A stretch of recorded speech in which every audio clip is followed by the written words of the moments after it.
మాలిని అయితే పాప లేకపోవడంతో గట్టిగా అరుస్తూ ఉంటుంది. దాంతో అక్కడికి వచ్చి వసుంధర వచ్చి ఏంటి మాలిని ఏమైంది అని చెప్పి అంటుంది. మా పాప కనిపించటం లేదు అని చెప్పి అంటుంది. దాంతో అక్కడ ఉన్న వాళ్ళంతా ఒక్కసారిగా షాక్ అయ్యి అలా ఉండిపోతారు. ఇంతలో మాలినికి అయితే కళ్ళు తిరిగినట్టుగా అనిపించి కళ్ళు తిరిగి పడిపోతుంది.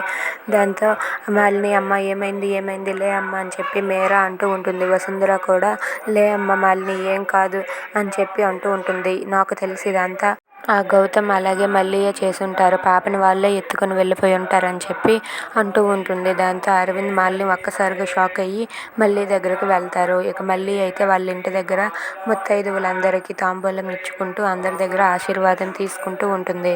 ఇక అక్కడికి వచ్చిన మాలినిని చూసి మల్లి అయితే ఇలా అంటూ ఉంటుంది. ఏంటక్క పాప నీ దగ్గరకు వచ్చాక నీ ముఖంలో అంతా చిరునవ్వే చూశాను, కానీ ఏంటి ఇప్పుడు నువ్వు ఇంత దిగులుగా ఉన్నావు, ఏమైందక్క అని చెప్పి తన చెయ్యి పట్టుకొని మళ్ళీ మాలినిని అడుగుతూ ఉంటుంది. దాంతో మాలిని అయితే మళ్ళీ చెయ్యిని విసిరేసి ఆపుతావా ఇక నీ నాటకాలు, నా పాప ఎక్కడ, నా పాపను మీరే ఎత్తుకొని వచ్చేసారు అని చెప్పి గట్టిగా అరుస్తూ ఉంటుంది. దాంతో మళ్ళీ గౌతమ్ అయితే ఒక్కసారిగా షాక్ అయ్యి అలా ఉండిపోతారు. If you like this video please like, share and subscribe. Thanks for watching.